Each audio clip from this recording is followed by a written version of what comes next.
We're here in Kentucky right now, boy. I got escort. You already know. About to pull up. Come on.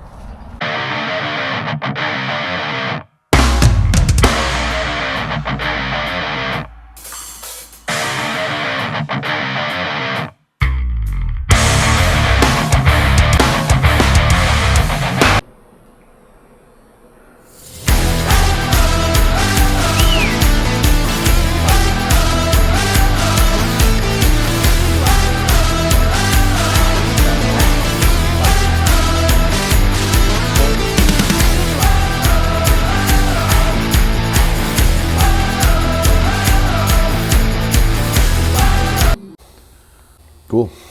That's it. I know that's the problem when you're doing podcasts with business people. They're like, I just put it on D&D, so you're like always on the phone. Hopefully I can get through it. Fucking cheers, mate. Let's get this party started. Welcome to the LG 1904 show. Today's guest is my friend Kyle. Funny story is like we were Instagram friends, right? Yeah. And then Taylor moved here to Kentucky, and I'm like, well, I just happen to know somebody, you know? Yeah.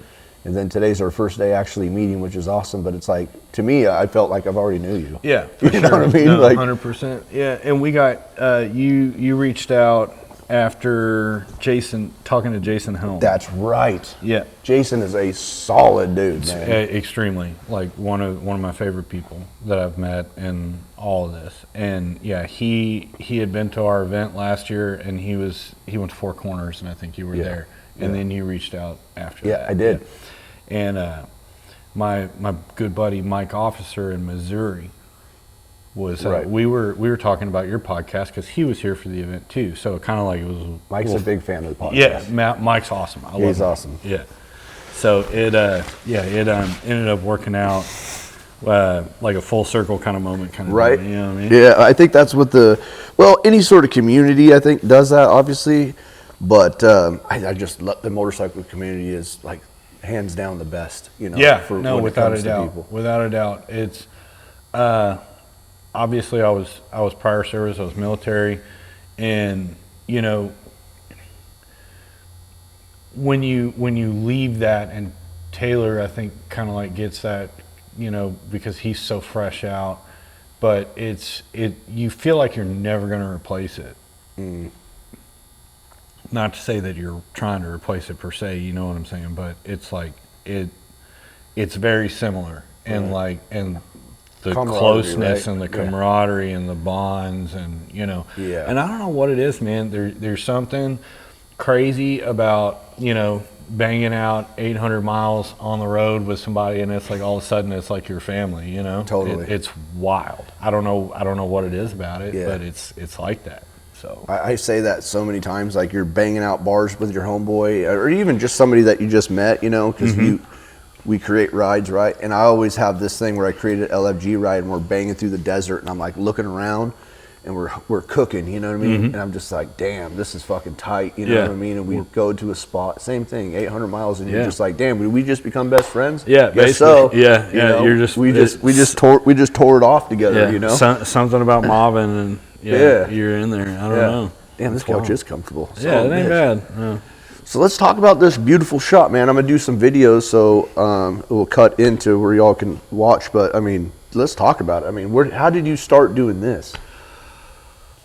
Oh, long story. I'll spare like the sob story of, you know, some of the things, but I was doing something else. Yeah. You know, as we all are, you know, it's just where life takes you in your career.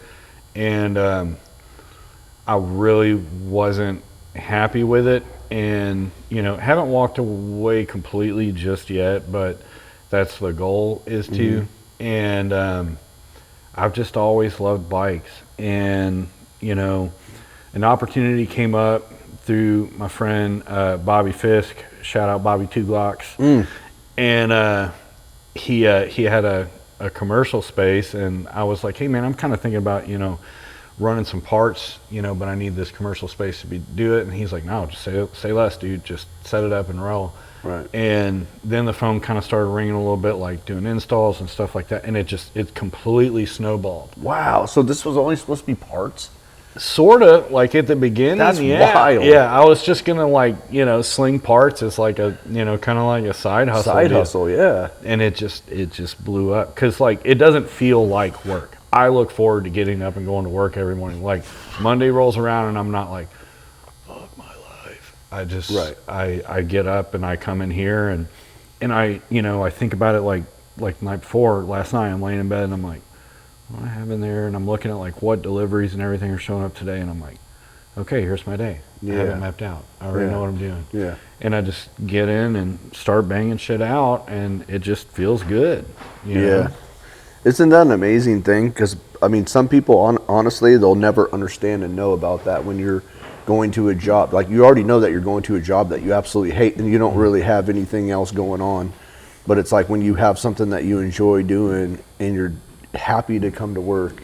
Yeah. And be like a productive person too, you know what I mean? And no, dude, it's the best feeling because, so last week I had 2 bikes come in, one for a cam job and one, the customer said his bagger was wobbling.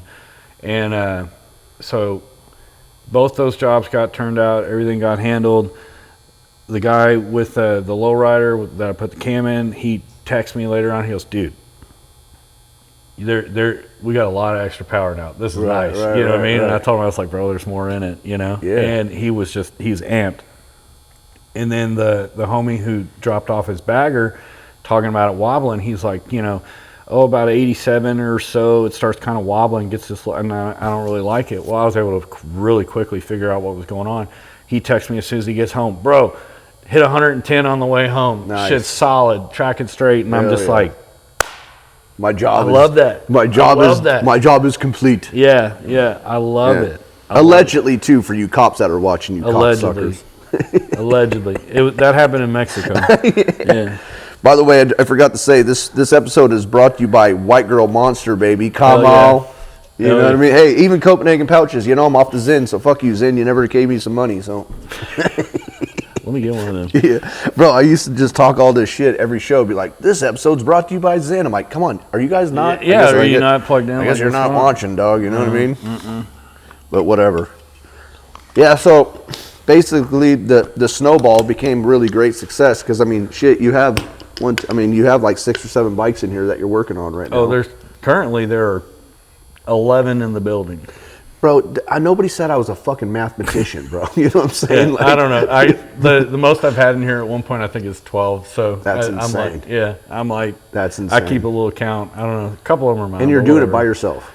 Well, so the wife helps. She comes in and she'll take the deliveries and sort those, and she'll be like, "What is this? Who's this for? Where's this go?" So she keeps me organized because I'm just in the weeds and everything, and I have 3 different things going on in any particular time. So she keeps that side of things running and going smooth. But as far as turning wrenches and dealing with parts, it's me. So that's cool. So basically you need to have a brick and mortar in order to get an account, correct? Yep. Mm-hmm. Yeah. And that's all you need? Yeah. That's fucking amazing, man. Yeah. Because, I mean, dude, if you just start running parts, on through a Shopify or something like that. Yeah. That's pretty fucking amazing, man. But it just turned to something else, and now you have 3 lifts in here and probably more. You can easily fit more if you wanted to. We can fit more, and you got big plans, dude. I want to start doing alignments, like actual drivetrain alignments. It's very popular out west. It's something that you guys do a lot, and it's something that is completely underserved here. But when you're talking about a rubber mounted motorcycle, it's a huge thing. It's a really big deal. So I think we're going to invest in the equipment to get that shit rolling, and then by the end of the year we're going to get a dyno, and that's a pretty penny, right?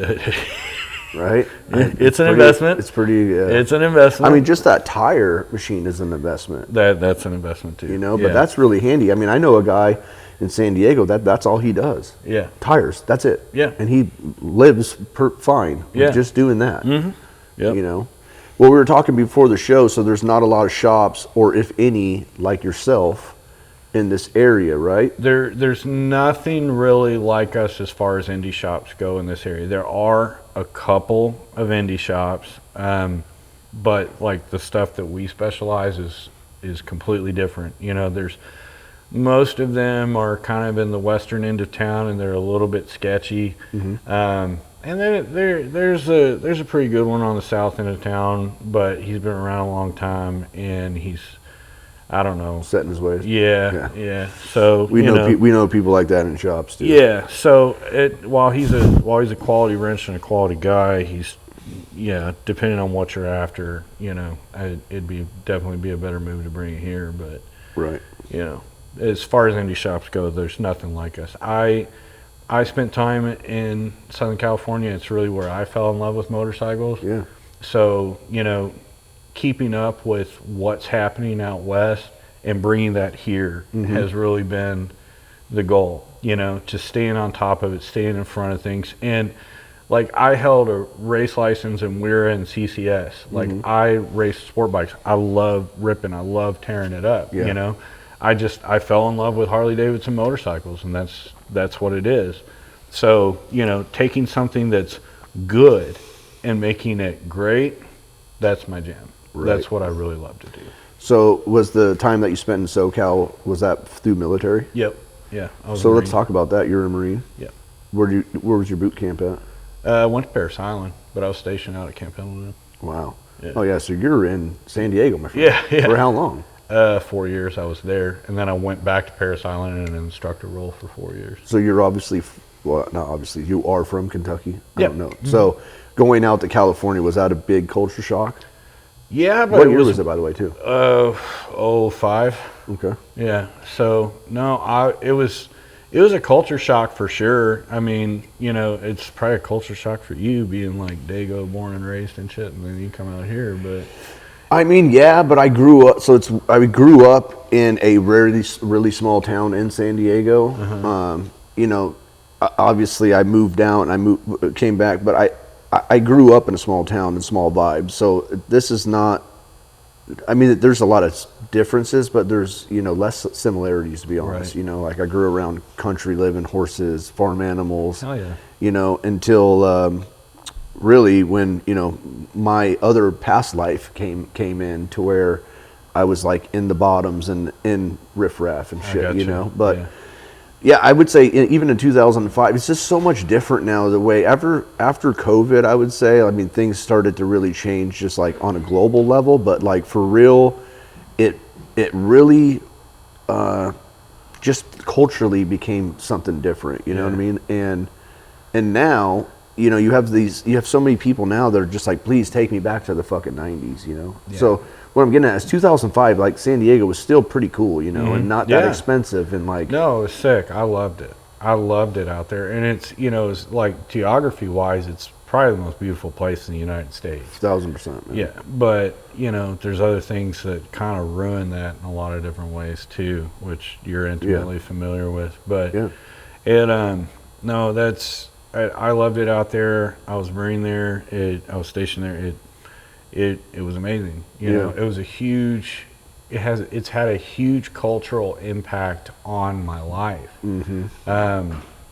But yeah, I mean, I came back home and I don't regret it. How much time did you do in the military? 8 years. Long enough. Yeah, long enough. Yeah. I don't have anything negative to say about it. It was something that I pursued when I really needed some structure and direction in my life, and it 100% provided that. So and you enlisted right at 18? No, I wasn't 18. No, I was like 21. Oh wow. Yeah. So late bloomer, really. Yeah, right? yeah, in that regard for sure, because I needed direction. I thought I had things figured out like most young 18-year-olds do, for sure. And I did not. And I really needed structure and a direction, and it provided that. So, man, honestly, it's the same thing with me. I needed all that stuff, and I just chose to just continue to run my own path. And honestly, I look back at it, and my grandparents had such a big impact on that. So my grandma was like she literally helped raise me and my sister, but she's a huge worry wart. You know what I mean? Yeah. Like, she wanted her family here. All the any sort of holiday, like we're here, blah, blah, blah. So there was a time where I thought to myself, like, that intuition came in, was like, you need to get the fuck out and do something, you know? Yeah.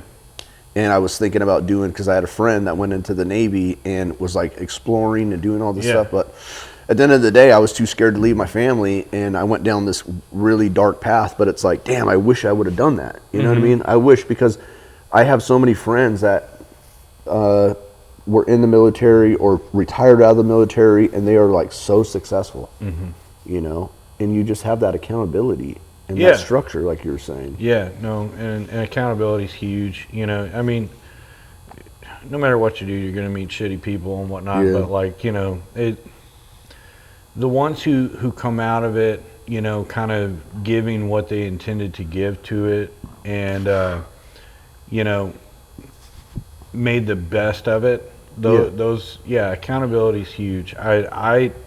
I have a really amazing group of friends who I think that we're all accountable to each other. Yeah. Accountability is a big thing with me. So you kind of hit a buzzword there, but no, I think that sums it up really well. Yeah, no, that's a big word for me too, man. It's just really a motto that everybody should be living by, you know. They really should, and it's, you know, it's sad. Like I don't like, you know, like I know I'm like imperfect. You know, and I know that I make mistakes, and I make mistakes every single day. Not with motorcycles, but not with yours. But I do make mistakes, and you know, I think it's a part of growing, and it, you know, it's a part of like finding yourself and your space in this world, is being able to look at something and be like, oh, I could have done that better, you know, or, you know, that wasn't the right way to do it, and it's like, how do I correct that and whatnot. So accountability is huge, and being able to, you know, count on people in your corner to hold you accountable, and being able to hold them accountable, like, what are you doing? You're not doing the right thing, you know? Totally. I try to distance myself from those people, even though we're friends, you know. But if you're not going to take criticism or accountability, you know, then we really can't be friends anymore. And unfortunately for me, it's like I've distanced myself from like really, really close friends that I've had, just because they are the exact same, which is fine, but I'm growing, you know. And it's like I want to continue to grow and be held accountable and to do the right thing when nobody's looking and stuff like that, man. It's just like, dude, I don't have time for that shit, you know, or anybody else's nonsense. I can barely handle my own, you know. And it's like I don't know, another thing though, it's like, man, you fuck with my friends, dude. Like, you know, gloves are off. You're off. It's off and running. But no, we'll turn up. Real quick. We'll turn up. So how long have you been, I mean, you said, you know, you had some other things going on, so how long have you been a business owner? Well, I guess we're a little over 10 years. That's awesome. Yeah, it's good. It's been good. It's given us a nice life. We've done, you know, we've had some successes, and, you know, anybody who's run a small business or whatnot, they, you know, it's plenty of wins, it's plenty of L's, and, you know, and it's how you respond to it. But, you know, I think that, you know, where we came from and all the experience that I gained from that really has, you know, and that and a positive mental attitude has really propelled this thing forward, which has been amazing, you know? Yeah, because it's a grind, man. Like, working for yourself, especially, like, you know, some people don't have a home run, you know, right away. It's like, you know. It's all singles. It's singles, and it's walks, and it's striking out, and it's, you know, it's getting on base. It's just stacking them. You know, you don't. Not everybody gets a big win. It's just it's little successful events that you're able to put into a pattern and repeat over and over again. Right. So. Man, that's pretty cool. So, when did you start Club Style Louisville? That would have been the very end of 2022.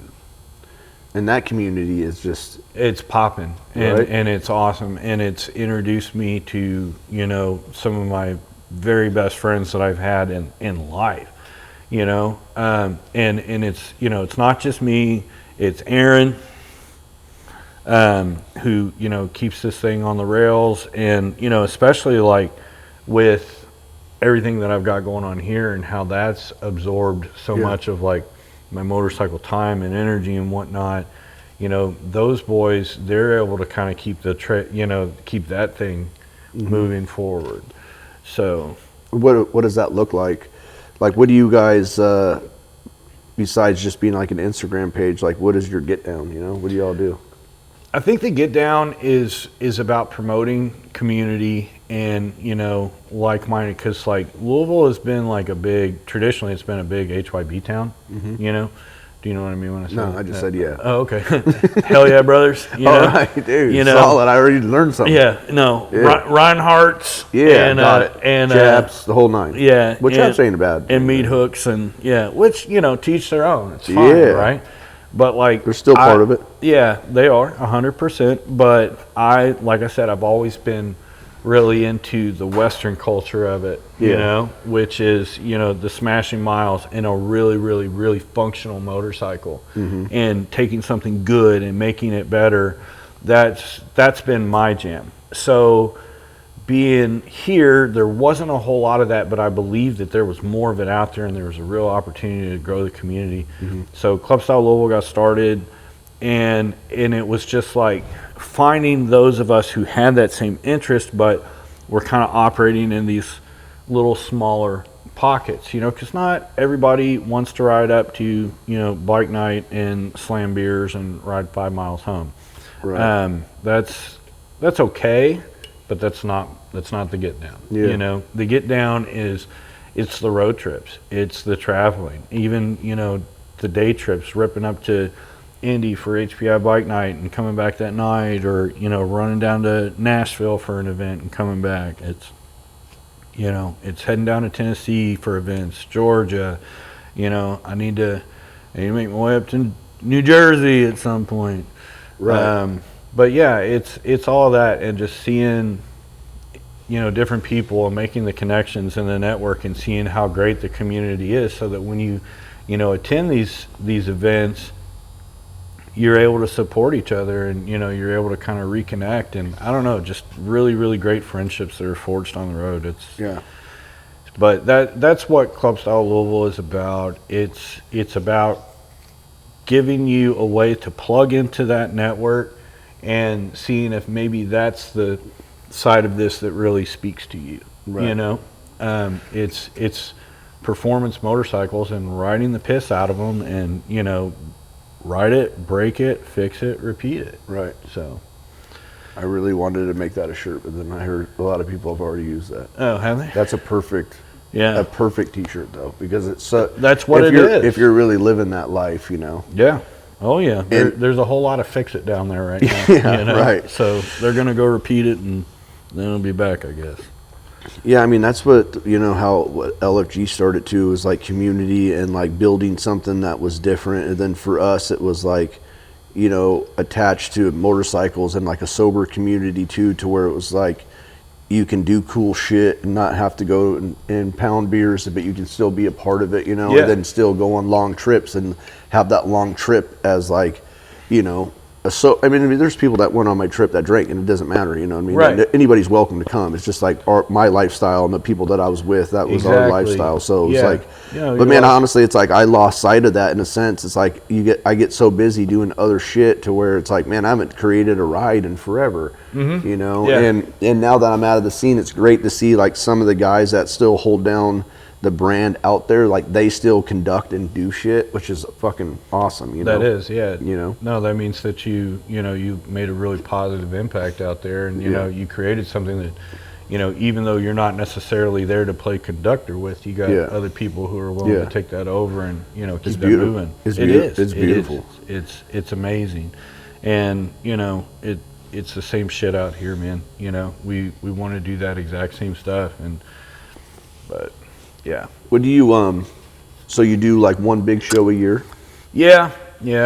So we do the T-Bar Revival in August, and we do that at the dealer, Harley Davidson Louisville, down here on Arthur Street. They're super fucking supportive of everything that we do. Great place to buy a bike.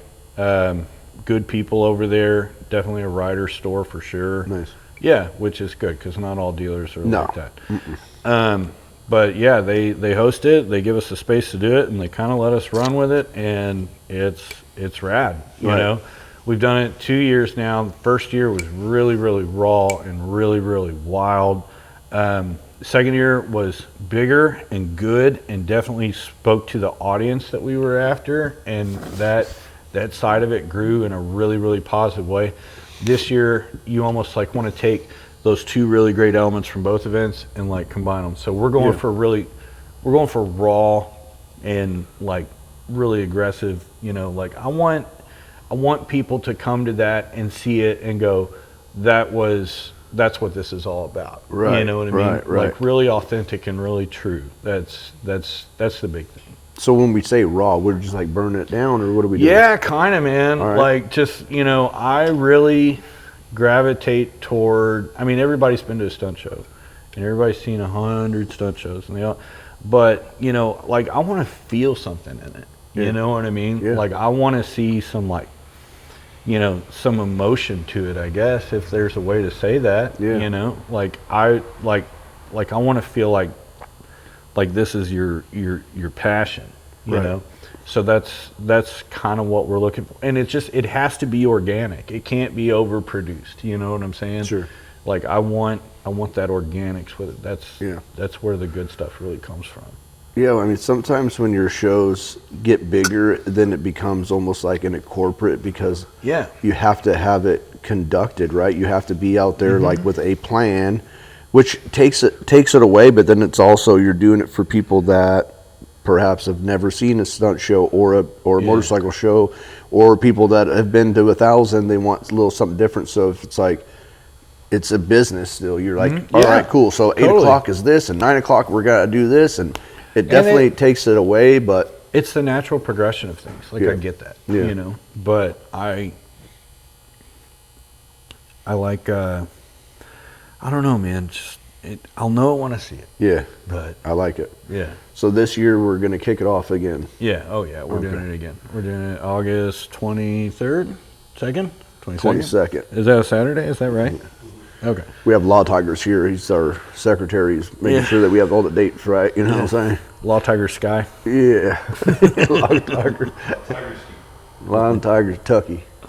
But yeah, well, I'm excited. You know, I'm gonna be here. And it's funny, like the culture, right? We're talking about the culture and stuff, and like how there is a lot of great stuff that happens on West. But since I've been out here since January, and I've done, you know, Daytona Bike Week, and then, well, pretty much that's it, actually. Daytona Bike Week, and then I've done some stuff in Texas. But what I can say is, like, there's not, like in SoCal, there's something going on every fucking weekend, right? And then like people just step on each other's toes, and you know, you have some events where you got like 3 events the same day, right? But what I've noticed here is like it's very controlled, and people like respect one another and like really show up and support too. Yeah, and that's the idea. That's really cool. Yeah, and you know, even if somehow you did end up with like, I don't know, as far as like the niche that we exist in, it's very much like that. Yeah. It's like, you know, we're, you know, well, Jersey's doing this day, Tennessee's doing this, Virginia's doing it, you know. So everybody kind of like picks their weekend in which that they're working, and you know, we've been doing this past couple years now, so like a couple weeks after Sturgis is really when we hit it, and it's worked out really well. Yeah, I would say, man, like everyone that I've met here on the east side of things are just been solid as fuck. Yeah, like there's been no bullshit, and it's kind of refreshing, because there's a lot of that in the West. You know, there's a lot of drama, and there's a lot of shit talking, and you know, like I'm gonna shake your fucking hand, but I'm gonna stab you in the back, sort of shit. You know, and I mean, look, I'm the new guy here, so maybe I haven't really noticed it too much, but I've not seen any of that. And you know, Jay from Left Lane has been super solid. Like, he does the exact same thing that I do, and he's just like, yeah, come to wherever I'm at, and like, let's sell some shit. And you know, Jay's great. Yeah. Jay is he, you know, when you talk about people who are like really promoting the culture and, you know, what the purpose of this whole thing is and what it's about, he's a really, really solid ambassador of that. Yeah. Yeah. And that's why people love him. Yep. You know, I Yep. mean, he shows up to a lot of stuff, and people totally fucking respect the shit out of him because they buy his shirt. You know, you know that definitely Left Lane is on the East Coast huge. You know, and I mean, there's people out in the West Coast too that rock his shit. You know, but yeah. So listen, dude, your show is going to be off the chain this year. Yeah, no, we got some really, really cool things in the works. Haven't really put everything out yet. Probably need to put the date out so everybody knows. But Well, I think we just did. yeah, I think we did. But yeah, no, we're gonna knock it out of the park again. It'll be a hell of a time. Already, you know, have been hit up multiple times from some of the homies out of state. They're like, "What day is it?" Right. I'm putting it on the calendar. You know, I mean, my homeboy Eric up in Jersey, he's like, "That was the best event we went to all year." Right. Which that's a huge compliment. Right. That's massive. So Right. it's like, shit. Okay. Well, all right. Got to nail it again, I guess. Right. And Yeah. it's probably just ideal, perfect weather here, right? It's really good. It's really good in August. Well, you know, you run the risk of it maybe being a little on the hot side, but you know, whatever. At least I mean, it's I'd take cold. hot over the cold. Yeah, any that's day, for damn sure. You know. Yeah. But let's talk about Kentucky since you're born and raised right here, right, Louisville? I was actually born in Arizona.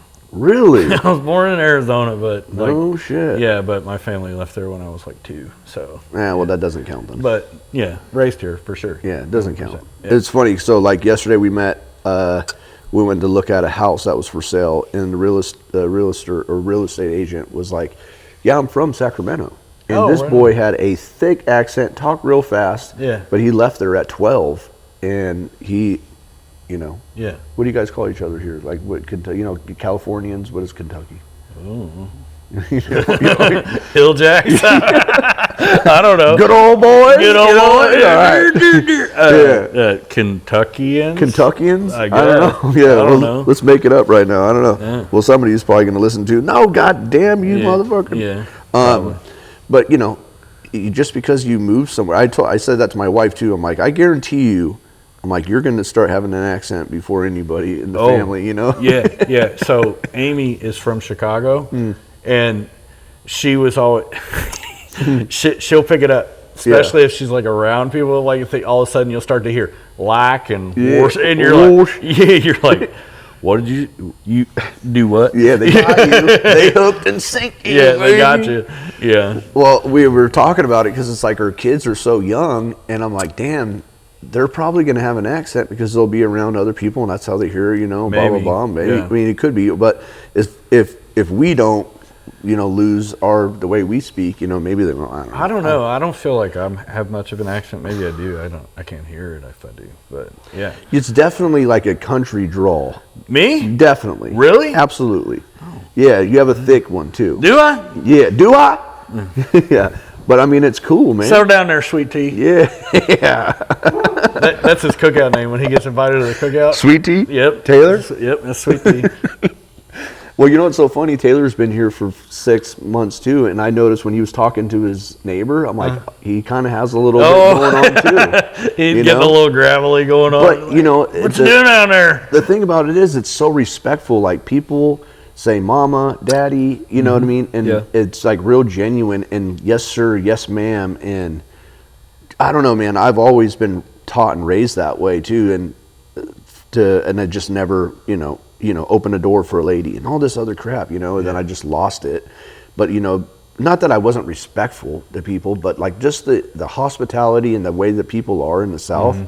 Honestly, like I've had a couple bad experiences, but those are nothing compared to the positive and good ones that I've had. Yeah. You know, like, No, the people around here are all pretty good, pretty solid, genuine. Yeah. You know, and it's a good culture. It's a good community. Just even like not motorcycle related for the most part. You know? Right. Yeah. I like it here. yeah. I really do. So you grew up in Arizona until you're 2, then you moved here. Yep. Why did they move here? This is actually where my family is all from. Okay. Yeah, we went to Arizona for Dad had a job out there for a little Got bit. it. Yeah, but that was just a temporary thing, and you know he wanted to be out west, and I guess I came along, and Mom was like, "No, we need to go back to being around It's family." like he already knew. Yeah, so he's like, "Whatever." Yeah. Were you a hunter and fisherman and all that? No, not really. I'm not, like I like being outside Yeah. and like being outdoors and stuff, and nature's cool and shit like that. But no, I never got into that. It wasn't something that was real prevalent in my family, but like hot rods and cool cars and motorcycles and shit. That's Sure. always, Dirt bikes. Yeah, a little. Yeah. But like my dad had like a Sporty growing up and Sure. stuff like that, and I was a dipshit that tore up cars, and he'd have to help me fix them. Yeah. So. Yeah, that's my wife was saying, if we move into a smaller town, it's like, what do we do? She's like, are you going to take the kids hunting and fishing? I'm like, if that's something that they want to do, but Yeah. I don't do that. I mean, I love to fish. I loved to hunt back in the day when I was able to, but now, I can't. My son loves to fish. Really? Loves fish. Big fisherman. He's got all the stuff, and he's so bright with it. He hooks some pretty gnarly bass. Yeah. Yeah. There's great fishing here. Yeah, there is. He's really into it. Do you want to maybe get that, or do you want to have him do it? We'll see if Sweet Tea got it. Sweet Tea got it. That's so fucking perfect. That's his cookout name. What? How come? I don't know, man. we were chopping it up one day, and it was Aaron said that he got invited to the cookout, and we just said we're gonna call Taylor Sweet Tea. That's fucking awesome. Yeah. What a great name. Mm-hmm. That is too fucking funny. Yeah. Yeah, I don't know, man. So like I said, we've been here for just a day, but it's really, really pretty. Oh, Dinah Brody. Oh, okay. Intern Oh, he's Brody. already here. He's Dinah, here. Yeah. Get to work. It's a really pretty place, man. Yeah, thank you. It really I really is. appreciate it. And, I'll do the little plug, but neverstayDieCycles.com. Come on. All your performance parts needs and everything else. We only sell shit that I would 100% put on my own. And then even if it's not on the website, if you're after it, you can shoot a text, you can DM us, you can email us, whatever. We could probably get it, and we'll get you set up. Yeah. And I'll give you a better deal than anybody else will. So Where's that at? All right, so I'm going to mark that time, and then I'm going to put all that information on the screen too. And then, fantastic plug. I mean, here's the thing: when you're doing online stuff, anybody that's listening to this can order from you. Yeah, 100%. And even if it's not on the website, because you're talking about probably like 100,000 SKUs, if not more, of like all these individual parts and whatnot that we can carry. How did you do that? It's tedious. Did your wife do that?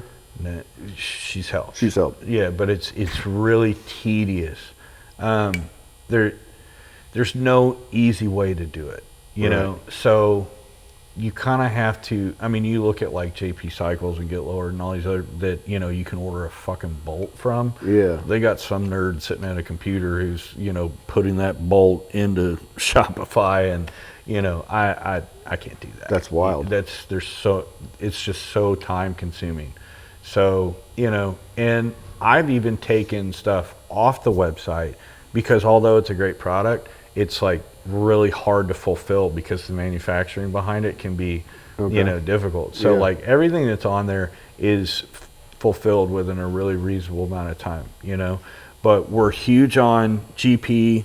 I love suspensions. I like making Harleys turn good, but GP suspension is a product that we really, really love here. That's available on there. As far as like performance parts, we have, fueling on there, which, they're so innovative in everything that they do as far as like, engine design and how they think things should work. I think that's one of the smartest ones out there. But there's a lot of other really great products that we could get that I don't necessarily list because it can be a little bit unreliable as far as fulfilling it. So. Well, that's the problem right there. That's the issue. It's like, which I don't understand how some companies even exist still because they have shitty customer service and they just cannot fulfill on time. There's a lot of them that have really, really good customer service and are really. There are those, sure. But there's also some that are really great companies with really great products with really great people that want so badly to be able to fulfill it for you, they're running into supply. The world's gone crazy. Yeah. You know, Right. and they're you know, waiting on things from their suppliers. You know, and it's like, I hate this for you. Yeah. You know, Yeah. like you get to know so many. There's so much about this industry that you don't know until you're just like in the weeds with it. Right. And when you get in the weeds with it, you learn a lot about how it works, and it's just like, oh shit, you know. And you know that there are people who are living it and breathing it just like you. And I'm not going to name anybody, you know, because I don't want to say anything that could be perceived as negative. Right. But you talk to some of these people who are in these companies, and they're like, we're going through it. We're just trying to get it, you know. And it's just Trying like, to get ahead. yeah. And you're like, God, I know where you're at, and I'm sorry. Yeah. You know. Is that one of the reasons why you wanted to start? I mean, doing something like this? I've always loved bikes. I've always loved the culture. It's just I was in San Diego when I threw my leg over a bike, you know, really like a motorcycle for the first time, and it's been a part of me ever since, and I've never not had one, regardless of life circumstances. I've never not had a bike. And you know, that was 20 plus years ago now, and I just like the people, man, and I like bikes, and they make sense to me, and the shit works. Right. You know, so there was that, and there was the belief, like a real belief that, like, you know, an indie shop could do well here and do right by people. Because, you know, there's things that, even though they're the dealer and they have all these resources, there's things they can't do. Yeah. There are things that they flat out cannot do. Or won't sell. Yeah, or Right. won't sell because, you know, Harley won't let them do it. Like one thing we touched on a little bit earlier is you talk about chassis alignments. Chassis alignment used to be a factory service manual procedure, and they started taking it out around 2001.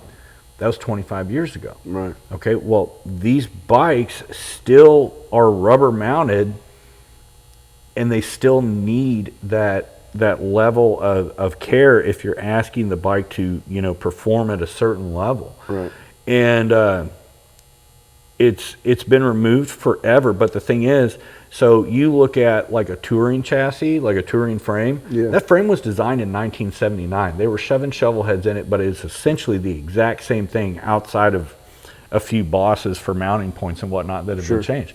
But you're still shoving that motor in there and wedging it in there with rubber cups, and you're asking it to work. Yeah. And it just deteriorates over time, and it causes alignment issues. And when your rear wheel is connected to that transmission, Yeah. you know, and you have a 6-foot wheelbase, well, you can do the math. If you're off a couple millimeters in the front, Yeah. think about how much that rear wheel is going to move when you talk about leverage and how far it has to travel. Right.